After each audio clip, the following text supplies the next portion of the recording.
지난 시간에 우리는 제사장 여호야다가 죽자 그의 교훈을 따르지 아니하고 우상 숭배의 길로 행하는 유다 왕 요아스에 대해서 살펴보았어요. 극적으로 구원받는 그런 왕이었지만 그의 마지막은 신하에게 그렇게 반역에 의해서 죽임받게 되는 아주 비참한 인생으로 막을 내립니다. 비록 40년 동안 왕의 노릇을 하였지만 마지막이 하나님이 원하시는 산당을 제거하라고 하는 이 하나님이 주신 비전을 그가 감당하지 못한 이유가 어떤 것이었냐면 지방의 방백들이 그에게 와서 절하면서 요즘 말로 얘기하면 일종의 자기 스스로를 우상화하다가 망한 케이스라고 그렇게 이야기할 수 있습니다. 그렇다고 한다면 이제 남쪽 유다는 그렇게 끝을 내린 막을 요아스의 정치가 막을 내리게 되었는데 북쪽 이스라엘은 어떻게 했느냐? 오늘은 여러분 예후의 아들 여호아하스 그리고 예후의 손자 그러니까 여호아스의 아들이죠.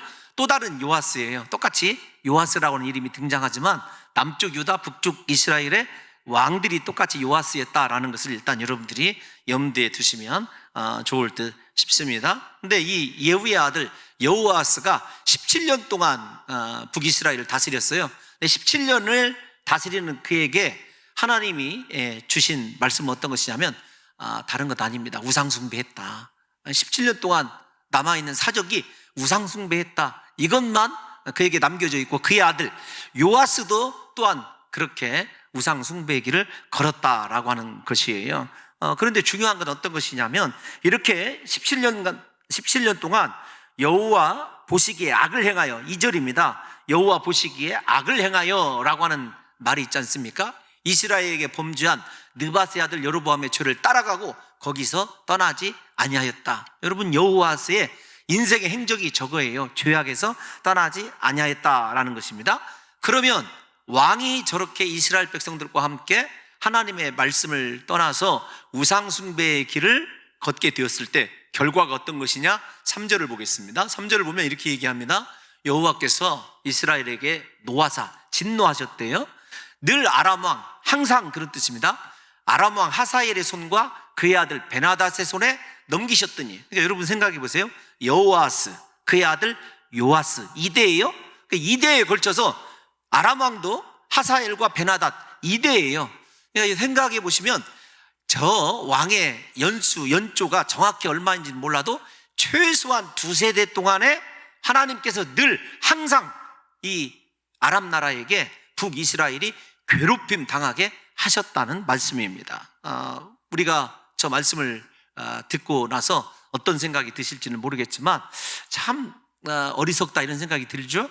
하나님 말씀대로만 살아가고 하나님만 경배하면 최고의 강성한 국가가 될 터인데 사람의 방법과 그 다음에 우상숭배 때문에 이들이 이렇게 나름대로의 고통을 당하고 멸망을 자초하는 것을 보게 되면 그 이스라엘의 모습을 통해서 사랑하는 성도 여러분들과 저도 정말로 하나님만 온전히 경배하는가, 하나님만 사랑하고 있는가 한번 점검해 볼 필요가 있다는 것입니다. 4절은 우리 사랑하는 성도 여러분들께서 함께 읽어주시면 감사하겠습니다. 시작.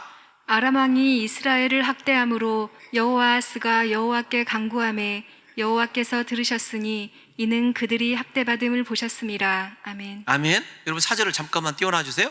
저 본문을 읽어보면 여러분들이 어디서 많이 보던 단어가 함께 겹쳐서 등장하고 있다는 것을 아시게 될 겁니다. 왜 저 단어들을 열왕기 기자가 반복해서 썼을까? 어디에서 나오는 단어인데 바로 어디에냐면 출애굽기에서 하나님께서 이스라엘 백성들을 모세를 통해서 구원해 내기 전에 바로의 손에서 학대받았다. 또 중요한 겁니다. 하나님께서 이스라엘 백성들을 학대받는 것을 보셨다. 똑같은 단어예요. 그 다음에 이스라엘 백성들이 부르짖었다. 저기는 여호와스가 부르짖었다. 이렇게 세 개의 단어가 겹쳐서 등장하는 거예요. 그걸 보면 두 가지의 좀 딜레마이긴 한데 두 가지 현상을 열왕기 기자가 우리에게 보게 합니다. 어떤 거냐면 이스라엘이 구원받기 이전에 애굽에 있었던 죄인의 상태로 완전히 소망이 없는 상태로 퇴보해 있음을 보게 돼요. 그러니까 무려 역사가 출애굽 이전으로 돌아가 버린 거예요. 그들의 신앙의 이 쇠퇴와 타락이 그렇게 출애굽 이전으로 돌아가 있다는 거예요. 그럼에도 불구하고 학대 받음을 보시는 여호와에 의해서 출애굽기를 보게 되면 하나님이 보시니까, 하나님이 그들을 관찰하고 계시니까 구원 받으리라고 하는 기대가 또 아울러 생기는 것이죠. 그래서 열왕기 기자가 두 가지를 우리에게 이 출애굽기에 나오는 구절을 통해서 보여주고 있는 거예요. 하나는 이스라엘이 그렇게 영적으로 아주 퇴보하고 타락했다는 것과, 그러함에도 불구하고 하나님께서 이스라엘을 구원해 주실 것이라고 하는 구원자를, 이제 뭐 이렇게 구체적으로는 지적하지 않지만 구원자를 통한 구원이 있을 것이라고 하는 그 구원자가 모세와 같은 자는 아니라 할지라도 오늘 본문에 보면 구원자에 대한 언급이 나오지 않죠. 대부분의 신학자들은 일단은 엘리사라고 생각을 합니다. 그런데 제가 생각할 때는 엘리사가 아닌 듯 싶어요. 엘리사가 아닌 듯 싶지만 그 구원자가 누구냐라고 하는 것은 우리에게 중요치 않아요. 어떤 거냐면 모세처럼 이스라엘을 이 애굽에서 구원해냈던 그런 하나님께서 쓰시는 특별한 방법으로 부르셨을 인물일 것은 우리가 그냥 성경에 기록하고 있지 않기 때문에 추론할 뿐입니다. 하나님께서 이스라엘을, 전혀 소망이 없는 이스라엘을 구원하실 때, 애굽에 있었을 때 모세를 기가 막히게 물에서 건져내셔서 그 바로의 딸에게 보내셔서 구원하셨듯이 하나님만 아시는 하나님의 방법으로 이스라엘을 구원했을 것이다 라고 하는 것을 생각해 보면 그런 거예요. 어떤 거냐면 하나님의 은혜, 그토록 배은망덕한 북이스라엘이지만 하나님께서 그들의 학대받으심을 보시고 그들의 부르짖음을 들으시고 구원하실 거라고 하는 구원의 소망이 우리에게 보여지고 있는 것입니다. 그래서 이 본문을 읽어보면서 사랑하는 성도 여러분들과 제가 느껴야 될 것이 있어요. 하나님의 사랑이 얼마나 크고 놀라운가라고 하는 것, 저와 여러분들이 확인해 봐야 됩니다. 이스라엘을 향한 변함없는 이 사랑, 하나님의 사랑의 증표가 어떤 것이냐면 그렇게 악한 왕이에요. 1절에서 뭐라고 그랬어요? 17년 동안 느밧의 아들 여로보암의 길을 따라서 우상 숭배만 하였다. 그게 여호와스에 대한 평가인데, 그 악한 왕이 마음 한번 고쳐먹고 하나님께 부르짖어 기도하니까 하나님이 그런 것 같아요. 그림을 그려보면 만면의 웃음을 띄우시면서 이스라엘을 건져주셔요. 하나님이 예비한 구원자를 보내서.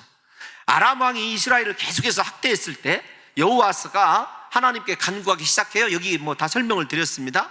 도저히 견딜 수 없는 고난이 연속되자 그가 하나님을 찾았다, 그리고 기도했다는 것이 중요한 사실이에요. 이걸 보게 되면 고난이 유익입니다.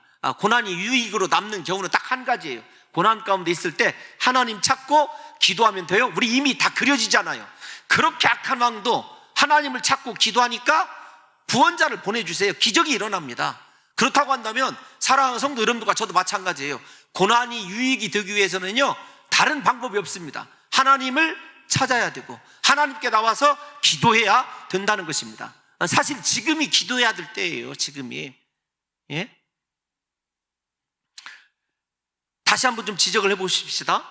평생을 우상숭배한 그토록 악한 왕임에도 불구하고 하나님을 찾았다, 그리고 기도했다는 한마디 때문에 하나님이 응답해 주시는 이것이 사랑하는 성도 여러분들과 저에게는요, 놀라운 징표가 되어야 돼요.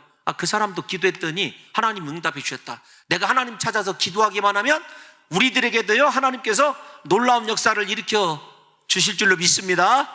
할렐루야. 일으켜 주실 줄로 믿습니다. 여러분, 그 믿음을 보여주는 거예요. 그러니까 이스라엘 백성들에게 사실 이 열왕기를 통해서 보여주는 건 어떤 것이냐면, 어떤 상황 가운데서도 하나님을 찾고 기도하면 하나님께서 구원자를 보내시든지 그분의 신비한 능력으로 구원해 줄 것이라고 하는 것을 교훈하고 있다는 것입니다. 하나님의 사랑이 이렇게 크다 말씀드렸는데, 하나님의 마음을 사실은 열왕기야 기자가 더 정확하게 써놓은 본문이 있어요. 열왕기야 13장 22절에서 23절 우리 다 같이 한번 읽어보도록 하겠습니다. 시작. 여호와스 왕의 시대에 아람 왕 하사엘이 항상 이스라엘을 학대하였으나 여호와께서 아브라함과 이삭과 야곱과 더불어 세우신 언약 때문에 이스라엘에게 은혜를 베풀며 그들을 불쌍히 여기시며 돌보사 멸하기를 즐겨하지 아니하시고 이때까지 자기 앞에서 쫓아내지 아니하셨더라. 아멘. 하나님의 마음이 보이십니까? 이스라엘을 아브라함과 맺은 언약 때문에요, 이스라엘에게 은혜를 베풀어 주셨어요. 불쌍히 여기셨어요. 돌봐주셨습니다. 두 가지로 생각을 하셔야 돼요. 하나님이 불쌍히 여기셨기 때문에 그들이 완전히 망하지 않았어요. 우상을 숭배함에도 불구하고. 그런데 문제는 무엇이냐면 여호아스나 요아스, 그 앞에 있는 예후, 아합 가문까지 다 자기들이 잘나서 혹은 자기들이 그래도 하나님을 찾아서 멸절되지 않고 있다고 착각하고 있는 것이 문제예요. 어쨌든 오늘은 그곳에 초점을 맞추는 것이 아니라 하나님의 은혜 때문에 북이스라엘이 완전히 멸망하고 있지 아니하고 하나님이 아직도 불쌍히 여기고 있는 거죠. 그리고 기다리는 거예요. 하나님께 돌아오기를. 여러분들과 저도 우리를 향한 하나님의 사랑은요, 영원합니다. 그분이 지금 우리가 어떤 상황에 있든지, 죄악 중에 있든지, 하나님께 충성하든지, 하나님은 우리를 은혜를 베풀고 계셔요. 충성하는 자에게는 상급으로 주실 것이고, 혹 행여 죄 때문에 고난 중에 있다 할지라도요, 하나님께 돌아와 기도하기만 하면 하나님이 모든 문제 해결해 주실 줄로 믿습니다. 누구 때문에요? 우리의 기도 때문이 아니에요. 제가 드리고 싶은 말씀은 하나님의 은혜 때문에 그래요. 하나님의 은혜 때문에. 예? 하나님의 우리를 향한 은혜, 우리를 향한 하나님의 사랑은요, 변함이 없다는 사실을 명심하셔야 된다는 것입니다. 사랑하는 성도 여러분, 이제 우리가 이 변함없으신 하나님의 사랑이 우리 사랑하는 성도 여러분들과 저에게 그 위로가 되었으면 좋겠다라고 말씀드리고 있는 거예요. 우리의 죄가 아무리 커도요, 하나님께 나올 수 있어요. 왜요? 우리의 생각으로는 이 죄가 어떻게 용서받을 수 있을까 의심도 되지만 하나님의 은혜는요 훨씬 커요. 북쪽 이스라엘 이런 왕들도 하나님이 은혜와 자비를 베풀으셨는데 저와 여러분에게는요, 하나님이요 은혜의 강이, 자비의 강이 한량 없는 줄로 믿습니다. 이제 우리가 어떻게만 하면 돼요? 하나님을 찾아서 하나님께 기도하기만 하면 된다는 거죠. 그런데 우리가 이걸 한번 생각해 봐야 돼요.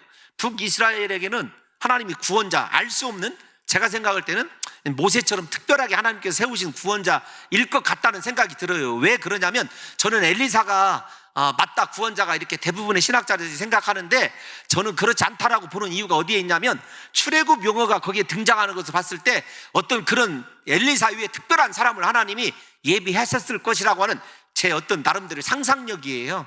상상력인데 우리에게 주님께서 이미 우리가 기도하기 전에 이제 우리 얘기를 하자는 거예요. 구원자를 보내주셨어요. 그 구원자가 누구시죠?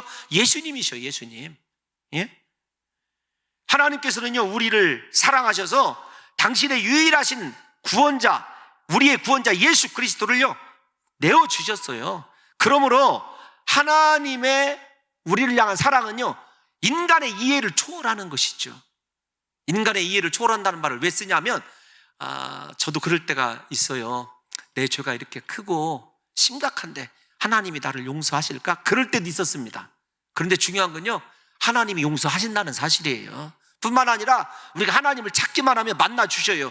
왜 그러냐면 우리를 위해서, 이런 상황에 우리를 위해서 그의 아들 독생자까지 주신 하나님이 우리를요 쉽게 버리실 리가 없어요. 우리가 로마서 때 배웠지 않습니까? 로마서 8장 32절 한번 다 같이 한번 읽어보겠습니다. 제가 읽어드릴게요. 잘하는 거예요. 자기 아들을 아끼지 아니하시고 우리 모든 사람을 위하여 내주시니가 어찌 그 아들과 함께 모든 것을 우리에게 주시지 아니하겠느냐. 여러분 저 말씀 믿어지십니까? 우리의 이성을 초월한 하나님의 사랑, 그 구원자 예수님이 이미 오셨어요. 예수님이 오셨다는 것이 믿어진다고 한다면요 우리에게 그 어떤 것도 주실 것이라고 하는, 다만 우리가 하나님께 나가 기도하면 그 어떤 것도 주실 것이라고 하는 확신을 가지시고 이번 한 주 하나님을 사모하십시오. 기도하면 기적이 일어납니다. 구원을 받게 될 줄로 믿습니다. 그 믿음을 우리가 가져야 한다는 것입니다.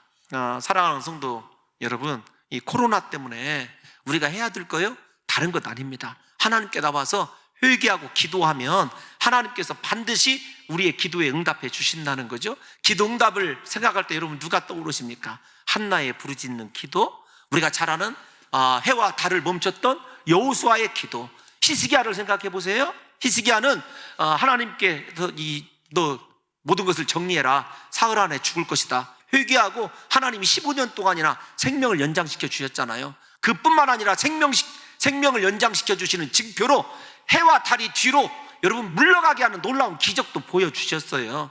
오늘날 그 기적이 일어나지 않는 이유는 딱 한 가지예요. 하나님을 전심으로 찾지 않기 때문이고 우리가 그들처럼 기도하지 않기 때문이라는 사실입니다. 부디 우리 사랑하는 성도 여러분들이요, 기도가 기적을 이루는 줄로 믿습니다. 우리 인생을 변화시키는 거, 제가 늘 주장하는 거, 우리의 만사를 변화시키는 거 기도라는 사실을 잊지 마시고 날마다 하나님께 엎드려 기도하심으로 말미암아 사랑하는 성도 여러분들과 저를 향한 하나님의 은혜를 확인하시고, 여러분 낙심들 때 여러분의 연약함을 바라보고 심지어는 죄 때문에 넘어져서 좌절될 때 이 말씀을 기억하십시오. 평생을 우상 숭배만 하고 하나님 싫어하는 짓만 했던 여호와스도 하나님께 기도하였더니 하나님이 들어주셨더라. 내 기도도 고로 들어주신다. 여러분 오늘 저는 이것만 강조하고 싶어요. 우리 교회가 회복해야 될 것 다른 것 아닙니다. 기도예요. 기도인 줄로 믿습니다. 목사로서 참 속상해요. 속상한 게 어떤 거냐면 코로나 무섭죠. 저도 젤로 일들이 있어서 다른 지역 막 갔다 올 때 병원 들어가고 그럴 때 굉장히 조심스러워요. 내가 그러면 안 되는데.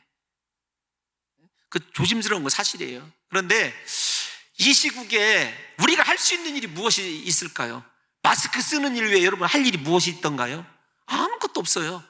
마스크 쓰고 얼마나 마스크가 우리 성도님들에게도 깝깝하고 답답하겠습니까? 그럼에도 불구하고 우리가 마스크를 쓰고서라도 기도해야 될 때예요. 지금 기도해야 될 때 줄로 믿습니다. 기도하면 기적이 일어난다니까요. 여러분 이 본문을 보세요. 그런데 여러분 중요한 게 있어요. 이 여호와스의 모습이 우리의 모습이기도 한데 하나님께서 그렇게 기가 막히게 은혜 가운데서 평생을 죄만 짓다가 기도 한번 했다고 들어주고 사랑으로 응답해 주었는데 여호와스가 하나님께서 보내주신 구원자에 의해서 구원을 받게 되니까 어떻게 하냐면은 금방 또다시 우상을 숭배하고 사마리아의 아세라 목상을 그대로 둡니다. 여러분 어디를 보내시냐면은요 6절 한번 보겠습니다. 6절 정확히 다 보시려면 5절과 6절을 봅시다. 하나님 어떻게 구원해 주셨는지 시작. 여호와께서 이에 구원자를 이스라엘에게 주심에 이스라엘 자손이 아람 사람의 손에서 벗어나 전과 같이 자기 장막에 거하였으나. 잠깐만요. 이제 전과 같이 과거로 돌아간 거예요. 제가 걱정하는 것이 어떤 것이냐면 하나님께서 우리를 코로나에서 건져주셔서 우리가 과거의 생활 일상이 특별한 일이 되지 않고 우리가 할 수 있는 일 다 하게 되었을 때 6절 같은 현상이 우리에게서 일어날까 봐 두려운 거죠. 6절 한번 읽어보겠습니다. 시작. 그들이 이스라엘에게 범죄하게 한 여로보암의 집에서 떠나지 아니하고 그 안에서 따라 행하며 또 사마리아의 아세라 목상을 그냥 두었더라. 여러분 아멘. 어떤 일이죠? 은혜 받을 뿐이에요. 문제 해결될 때 뿐입니다.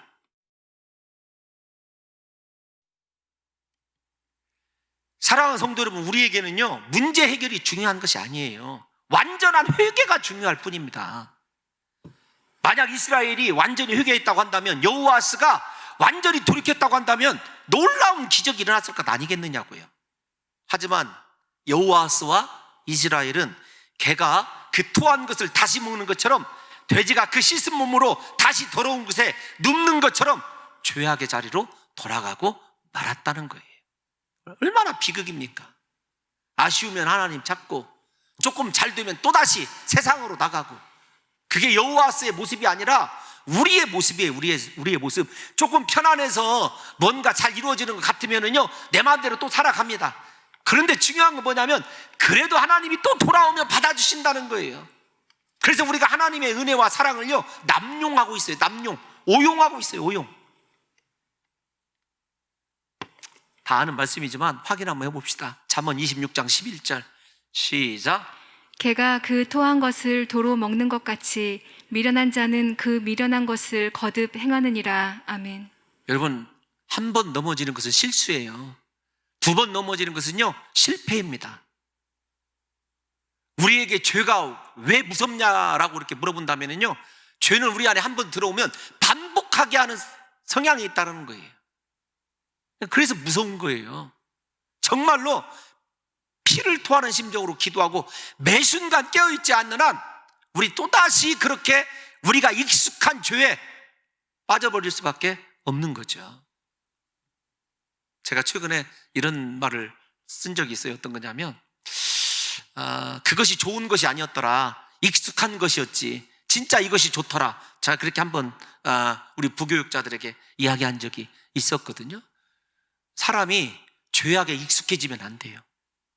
죄는 한 번 지면 반복되게 되어 있어요. 반복하지 않으려면은요, 정말로 다시 말씀드리지만 성령의 특별한 능력과 은혜 안에서 자기 자신이 완전히 죽어질 때까지 하나님과 씨름하지 않고는요, 그 죄 문제 해결할 수 없어요.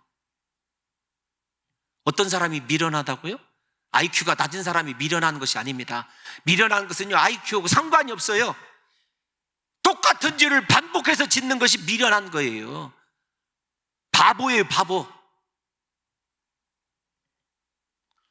우리가 잘 알고 있는 요한복음 8장에 보면 예수님께서 현장에서 가늠하다가 잡힌 여인에게 나도 너를 정죄하지 않겠다 부탁하신 말씀이 무엇이죠? 다시는 이와 같은 죄를 짓지 말라는 거예요. 다시는 죄를 범치 말아라. 다시 과거로 회귀하지 말아라. 이스라엘이 지금 어디로 회귀해 있어요? 출애굽 이전으로 회귀했다라는 것을 그들 스스로가 느낀다고 한다면 이거 심각한 문제거든요. 이 시대에 우리에게 필요한 것은요, 다시는 죄를 범치 않고 철저한 회개의 열매를 맺는 거예요. 참 사람이 변화되기 어렵더라고요. 저를 봐도 알아요. 오전에 다른 사람의 허물, 약점을 담당해라, 이렇게 네가 그냥 부족해도 담당해라, 이렇게 설교를 했음에도 불구하고 오후에 열받으니까 막 속에서 그 일만 생각하면 또다시 막 이렇게, 그거 변화 안 되더라고요. 장로님들에게 제가 막 이렇게 얘기를 했어요. 김 장로님, 저 올라와서 회개했어요, 하나님 앞에.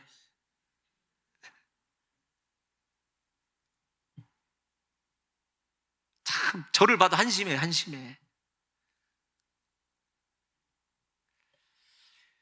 우리가 기도는 한다고 하면서도 참 인생에 어려움이 있었을 때 하나님 앞에 매달리고 하나님 앞에 기도하면 된다고 그렇게 생각하면서도 우리 다 내 방법, 내 뜻대로 살아가잖아요. 변화가 안 되더라고요. 여호와 탓을 못하게 생겼어요. 저 자신을 보더라도. 중요한 것이 하나 있습니다. 아무리 하나님의 인내와 용서와 그 다음에 그 사랑이 크고 놀랍다 할지라도 끝이 없는 것은 아니라는 사실을 아셔요. 물론 끝이 없어요, 하나님의 사랑은, 우리를 향한 구원의 사랑은. 그런데 이스라엘을 보십시오. 심판대가 있잖아요. 심판대가. 우리에게도 정말 심판대가 있어요. 죽음으로써 하나님 앞에 서든지 아니면 예수님이 오시든지. 그렇다고 한다면 하나님이 지금 기회 주실 때 우리가 회개하고 돌이켜서 은혜 받고 그 은혜를 지키기 위해서 이제 우리가 할 일은 무엇입니까? 죄와 피를 흘리기까지 싸워야 되는 일이죠. 사랑하는 성도 여러분들이요, 우리 죄를 다시 짓고 싶을 때마다 개가 토한 것을 다시 먹는 것을 생각해 보십시오. 저는 이거 여러분들에게 여러 차례 말씀드린 적이 있습니다. 최근에는 안 했지만 제가 정말로 그때 충격을 받았어요. 충격을. 장소도 잊어버리지를 않아요.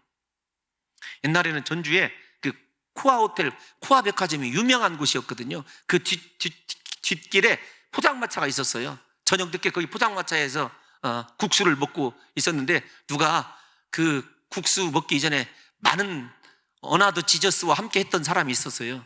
또 다른 주와. 국수를 먹고 나니까 자기가 먹은 술과 그 다음에 안주들을 확인하고 싶었었는가 봐요. 옆에 다 이렇게 내놓고 확인을 하고 있는데 옆에 노숙자가 그 오바이트 걸 그대로 집어서 먹더라고요. 그때 제가 충격을 엄청 받았어요. 정말로. 야, 배고픔이 저렇게 무서운 것이구나. 그런데 중요한 것은요, 멀쩡히 있던 모든 사람들이 그 사람이 그것을 집어먹는 순간에 다 같이 그래, 우리도 까보자 확인하게 되었다는 거예요. 그런 생각해 보세요. 우리 안에 죄를 토하고 또다시 먹을 때 하나님이 얼마나 역겨워하겠는가, 우리를. 제발 하나님의 인내와 용서를 오남용하지 마시고요. 이번 한 주는 하나님이 나에게 분명히 기도하면 은혜를 주신다고 목사가 설교 선포했으니까 그거 믿으십시오. 그리고 한 주간 우리는 무엇을 위해서 철저히 기도하냐면 다시는 죄짓지 않도록, 하나님이 원하시지 않는 길 걷지 않도록 저와 여러분들이 회개로 사랑하는 하나님께서 우리에게 주신 은혜를 지킬 수 있는 귀한 성도들 되시기를 예수님의 이름으로 축원합니다. 여러분, 이제 이스라엘을 보게 되면 7절 한번 볼까요? 7절. 이제 우상 숭배를 계속했어요. 자, 시작. 아람 왕이 여호아스의 백성을 멸절하여 타작 마당에 티끌같이 되게 하고 마병 50명과 병거 10대와 보병 10,000명 외에는 여호아스에게 남겨두지 아니하였더라. 아멘. 한 개 집합도 못한 이스라엘이 완전히 쪼그라들 대로 쪼그라들어 버렸어요. 형편이 처음 형편보다 나중 형편이 더 안 좋게 변하는 것을 보게 됩니다. 여러분, 아이러니하게도 이스라엘이 떠나지 못한 금승아지 우상을 만든 사람이 누구예요? 느밧의 아들? 누구예요? 느밧의 아들 누굽니까? 금승아지 우상을 만든 사람이 여로보암이잖아요. 여로보암의 뜻이 무엇인 줄 아십니까? 백성의 수가 많다예요. 백성이 많아진다, 그런 뜻입니다. 그러니까 이름을 지을 때 여로보암을 참 일종의 왕으로 생각하고 그렇게 너 나라 확장하고 좋은 의미로 이름을 지어준 것 같아요. 그런데 그가 금송아지 우상을 만들었고 백성들은 열심히 여로보암 뒤를 따라갔어요. 그런데 어떻게 백성의 수가 많아졌습니까? 줄어들었습니까? 줄어든 거죠. 제가 이건 좀 과한, 약간 알레고리칼한 해석인데 이런 생각이 들더라고요. 제가 이렇게 묵상을 하면서, 하나님, 제가 지금까지 죄를 반복해서 진 것도 많은데 그렇다 손 치더라도 하나님, 제 축복의 지경을 축소시키는 말 해주세요. 얼마나 인간이 계산적인지 몰라요. 하나님, 저 쪼그라들지는 말게 해주세요. 퇴보하지는 말게 도와주세요. 영적으로는 출애굽 시대로 가버리고 육적으로는 땅의 모든 백성들을 다 잃어버리고. 우상 숭배가 그래요. 하나님을 떠난 삶이 그런다니까요. 맨 처음에는 잘 나가는 것처럼 보여요. 하나님 떠나서 내 마음대로 결정하고 내 마음대로 살면 그럴 것 같아요. 세상의 방법 따라가고 세상의 화려한 여로보암 길 쫓아가면 잘 될 줄 알아요. 그런데 그렇지 않아요. 하나님만이 우리의 축복의 지경을 넓혀주실 줄로 믿습니다. 야베스의 기도를 앉아는 원컨대 주께서 나의 지경을 넓혀주시라고 기도했던 고통의 아들 야베스의 기도를 생각해 보세요. 아니, 기도로서 축복의 지경을 넓혀도 시원치 않을 판에 하나님의 은혜와 능력을 경험하고 죄 때문에 인생에 받아야 될 축복, 이게 중요한 건데 그 다음이 중요해요. 이제 잘 들으셔야 됩니다. 나만 축복의 그릇이 쪼그라든 건 괜찮아요. 그의 아들 요아스도 똑같이 쪼그라들고 이제 이스라엘이 망해버릴 차례가 남아있는 거죠. 그러니까 정말 여러분, 자식들을 사랑한다면 다시금 옛날로 돌아가서는 안 됩니다. 내가 옛날에 좋아하던 쾌락, 내가 옛날에 붙잡고 있었던 여러분 중독성 있는 것들, 그것이 무엇이든지 뭐 술이든지 도박이든지 게임이든지 다 버려야 돼요. 다 버려야 돼. 끊어버려야 돼요. 제가 우리 교회 성도님 가운데 참 안타깝게 생각하는 성도가 한 분 있었어요. 그분 봉동에서 유명한 분이셨습니다. 뭘로 유명했냐면 48장짜리로 유명했던 분이에요. 이거 참 설교가 방송되는데 이거 이러면 안 되는데, 그것을 끊고자 왼손 엄지손가락을 잘랐던 분이에요. 끊어졌을까요? 죄가 얼마나 어마어마한 위력이 있다는 사실을 아신다고 한다면 죄 앞에 겸손해야 돼요. 죄는 정말 피해야 돼요. 제가 어떤 권사님과 이야기를 하면서 하나님의 두려움을 안다, 이게 제 이 간증이기도 하거든요. 하나님이 두려워요.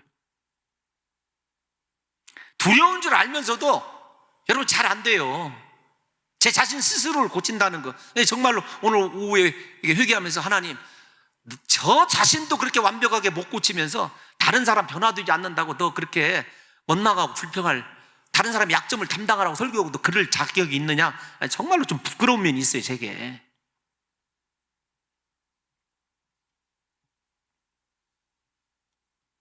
사랑하는 성도 여러분, 하나님이 아니라 사람의 방법으로 번성하기를 원하였던 여로보암의 꿈은 이처럼 비극으로 막을 내린 거예요.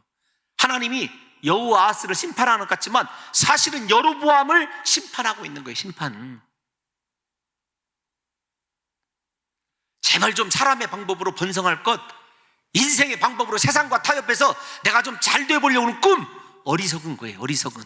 이만큼 살게 된 것 은혜로 알고 감사함으로 생각하고 하나님이 맡겨주신 일 헌신도 결단도 하지 못하면서 정말 좀 정신 좀 차렸으면 좋겠어요.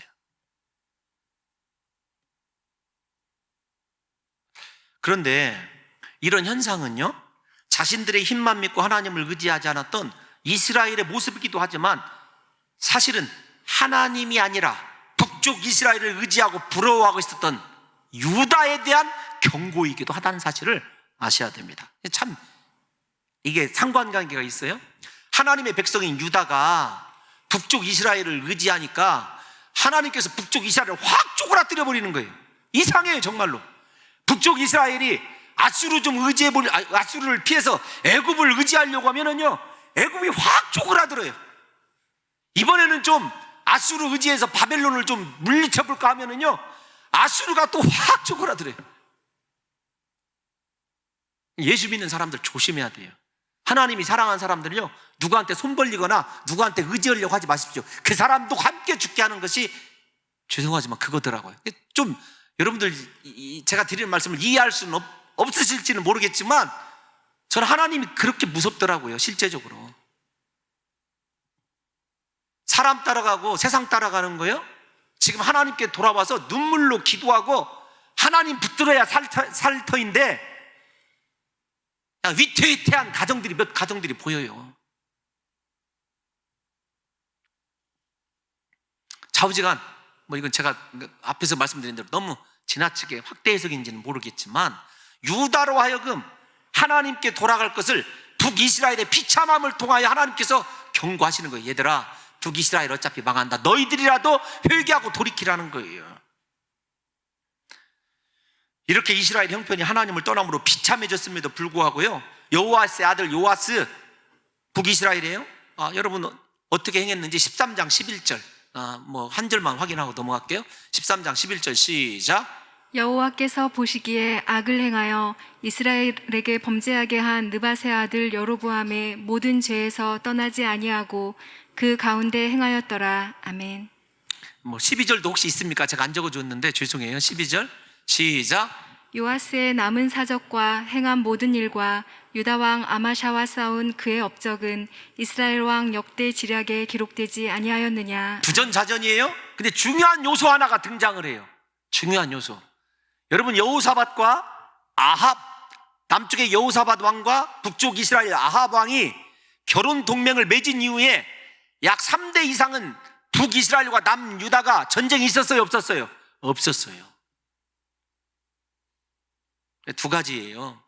어떤 거냐면 첫 번째, 남쪽 유다를 하나님께서 경고하시는 거예요. 너도 하나님께로 돌아오지 아니하면 또다시 우상 숭배에 빠지면 북쪽 이스라엘과 같을 것이다 라는 것이고, 또 하나는 북이스라엘이 얼마나 처지가 약해졌는지 아합 때는요, 남쪽 유다가 북쪽 이스라엘 쳐다도 못 봤던 상태예요.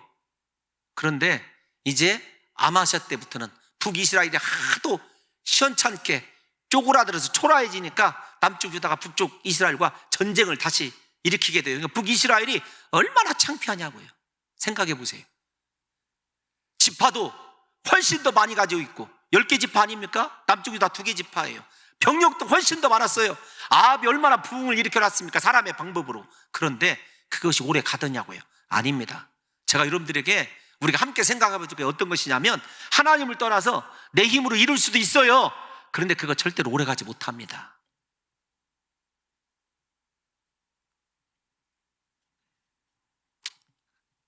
근데 요아스가 얼마나 어리석은 인간이냐면, 이제 이것만 점검하면 끝나요? 여러분 다 끝나왔어요. 고생 많으셨어요. 요아스가 죽고 나자 여러분 그의 아들 여로보암 2세가 북이스라엘 왕이 돼요. 그러니까 여호아스, 지금 이야기하는 북이스라엘의 요아스가 자기 아들의 이름을 뭐라고 짓냐면 여로보암이라고 쳐요. 그렇게 정신없이 얻어 터지면서도 하나님을 찾는 것이 아니라 백성의 수가 많아졌다라고 하는 인생의 방법인 여로보암을 그토록 사모를 해요. 영적으로 한번 사람이 미혹당해서요, 신앙의 길에서 떠나면 죄송하지만 못 가려요. 구분 못해요. 자기의 가는 길이 선한 길인지 나쁜 길인지 아무리 옆에서 뜯어 말기고 지금은 아닙니다 뭐 등등 얘기해도요 안 되더라고요. 그러니까 요아스가 자기 아들의 이름을 여로보암이라고 쳤다니까요.